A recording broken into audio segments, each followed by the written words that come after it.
துணை முதலமைச்சர் டெல்டா மாவட்டத்துக்கு சென்றார்.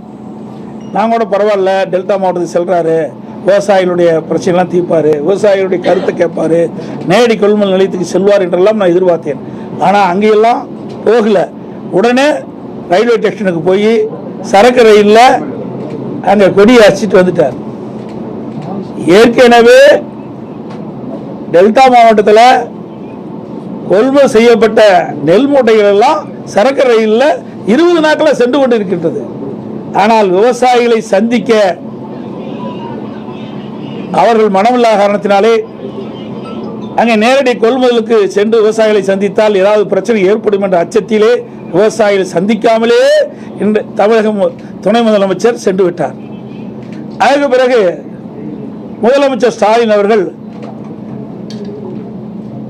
கிட்டத்தட்ட 30 நாட்கள் முன்பாக நடவு செய்த நெற்பயிரெல்லாம் கனமழையின் காரணமாக நீரிலே மூழ்கி சேதமடைந்து விட்டது. சேதமடைந்த அந்த அழுகிய பயிர்கள் எல்லாம் ஒரு ட்ரெயினில் வச்சு கொண்டாந்து காட்டுறாங்க. எப்படிப்பட்ட முதலமைச்சர்! இந்தியாவிலே இப்படிப்பட்ட முதலமைச்சர் எந்த மாநிலத்திலும் இல்லை. விவசாயிகள் பாதிக்கப்படுகின்ற விவசாயிகளை நேரடியாக சென்று ஆறுதல் கூறவில்லை. அங்கே திறந்த வெளியிலே அடுக்கி வைக்கப்படுகின்ற மூட்டைகளையும் நெல்மணிகளையும் கொள்முதல் செய்வதற்கு மனமில்லை. இதனால் பெரும் நஷ்டத்துக்கு விவசாயி உள்ளாகிறார். இதையெல்லாம் கவனத்திலே கொள்ளாத ஒரு ஆட்சி தான் திமுக ஆட்சி என்பதை நேரத்திலே சுட்டிக்காட்ட விளைகின்றேன். அதோட நேற்றைய தினம் ஒரு கருத்தை சொல்லியிருக்கின்றார். திராவிட முன்னேற்ற கழக ஆட்சியில் தான் ஒவ்வொரு ஆண்டும் சராசரியாக 42 லட்சம் மெட்ரிக் டன் இன்றைக்கு கொள்முதல் செய்யப்பட்டதாக ஒரு பச்சை பொய்ய சொல்லியிருக்காங்க. திராவிட முன்னேற்ற கழக ஆட்சிக்கு வந்த பிறகு உணவு மானிய கோரிக்கை நடக்கின்ற பொழுது அந்த கொள்கை விளக்க குறிப்பில் குறிப்பிட்டது. அதை நான் ஊடகத்தின் வாயிலாக இந்த நேரத்தில் தெரிவிக்க விரும்புகிறேன். 2022-23 ஆண்டு கொள்கை விளக்க குறிப்பு அதில் 105-106 பக்கம் 31/3/2022 வரை 29,48,000 மெட்ரிக் டன் தான் கொள்முதல் செஞ்சிருக்கிறாங்க. 2023-24 வருடம் பக்கம் 80 அந்த உணவு மானிய கோரிக்கையில் கொள்கை விருப்பில் பக்கம் 80ல் 31/3/2023 வரை 29,40,000 மெட்ரிக் டன் தான் கொள்முதல் செஞ்சிருக்கிறாங்க. 24-25 ஆண்டு கொள்கை விளக்க குறிப்பு பக்கம் எண் 101ல் 31/3/2024 வரை 28.26 லட்சம் மெட்ரிக் டன் தான் கொள்முதல் செஞ்சிருக்கிறாங்க. 25-26 ஆண்டு பக்கம் எண் 106ல் 31/3/2025 வரை 28,30,000 மெட்ரிக் டன் தான் கொள்முதல் செஞ்சிருக்கிறாங்க. மொத்தமாக 1,15,49,000 மெட்ரிக் டன் தான் கொள்முதல் செஞ்சிருக்கிறாங்க.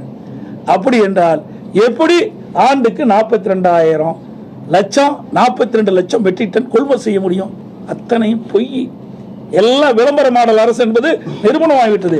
ஆக திராவிட முன்னேற்ற கழக ஆட்சியில் உணவுத்துறை மானிய கோரிக்கையின் போது அந்த கொள்கை விளக்க குறிப்பில் குறிப்பிட்டது உண்மையா? அந்த உணவு அமைச்சர் தெரிவிக்கப்பட்டது உண்மையா? அல்லது நேற்றைய தினம் தென்காசியில் நடைபெற்ற அரசு நிகழ்ச்சியில் முதலமைச்சர் குறிப்பிட்டது உண்மையா? அதை இந்த முதலமைச்சர் விளக்க வேண்டும். இது புள்ளிவரத்தோட அவர்கள் குறிப்பிட்ட இந்த ஆட்சியில் உணவுத்துறை மானிய கோரிக்கையில் அவர்களது உணவு அமைச்சர் சட்டமன்றத்தில் கொள்கை விளக்க குறிப்பை தாக்கல் செஞ்சிருக்கிறார். அதில் இந்த குறிப்பை எடுத்து நான் உங்களிடத்தில் விளக்கி சொல்லிக்கின்றேன். இப்படி மக்களை ஏமாற்றி விவசாயிகளை ஏமாற்றுகின்ற அரசு தான் விடியா திமுக அரசாங்கம். அதோட இன்னைக்கு பார்த்தீங்கன்னா திருச்சியில் இன்னைக்கு முதலமைச்சர் சொல்றாரு அவதூறு செய்யணும். உங்க பத்திரிகையிலையும் ஊடகத்திலையும் இந்த நேரடி கொள்முதல் நிலையத்தில் அடுக்கி வைக்கப்படுகின்ற இந்த அரசு கொள்முதல் செய்யப்பட்டு நேரடி கொள்முதல் நிலையத்தில் முளைத்த அந்த நெல்மணிகள்லாம் காட்டினீங்க, மூட்டைகள் எல்லாம் முளைச்சு போனதெல்லாம் காட்டினீங்க. அதோட திறந்த வெளியில் விவசாயிகள் குவித்து வைக்கின்ற நெல்மணிகள்லாம் முளைத்த செய்தியெல்லாம் காட்டினீங்க. அப்படின்னா அந்த செய்தியின் அடிப்படையில் தான் நான் போய் டெல்டா மாவட்டத்தெல்லாம் பார்வையிட்ட விவசாயிகளை சந்திச்சேன், நேரடி கொள்முதல் சொன்னேன். அப்படின்னு இந்த வர செய்தியெல்லாம் பொய்யான செய்தியா? இதெல்லாம் அவதூறான செய்தியா? அப்படித்தானே முதலமைச்சர் இருக்கிறார். அதோட திருச்சியில் இன்றைக்கு இந்த பத்திரிகை தினமலர் பத்திரிகையில் வந்திருக்குது. இன்றைய தினம் திருச்சியில் கொள்முதல் செய்யும் சாலையை தேங்கி கிடக்கும். 1 கிலோமீட்டருக்கு நெல் தேங்கி கிடக்குது. விவசாயிகள் விளைவித்த நெல்லை கூட முறையாக கொள்முதல் செய்ய முடியாத திராணியற்ற திறமையற்ற பொம்மை முதலமைச்சர் தான் இப்படிப்பட்ட கருத்து சொல்லிட்டு இருக்கார். எந்த உணவு உற்பத்தி பெருக்குவதில் இன்றைக்கு விவசாயிகள் மும்முரமா இருக்கிறாங்க. அப்படி இருக்கின்ற பொழுது விளைவித்த அந்த நெல் மணிகளை கூட இந்த அரசு கொள்முதல் செய்வது அவலங்களை தமிழகத்திலே பார்க்கப்படுகிறது.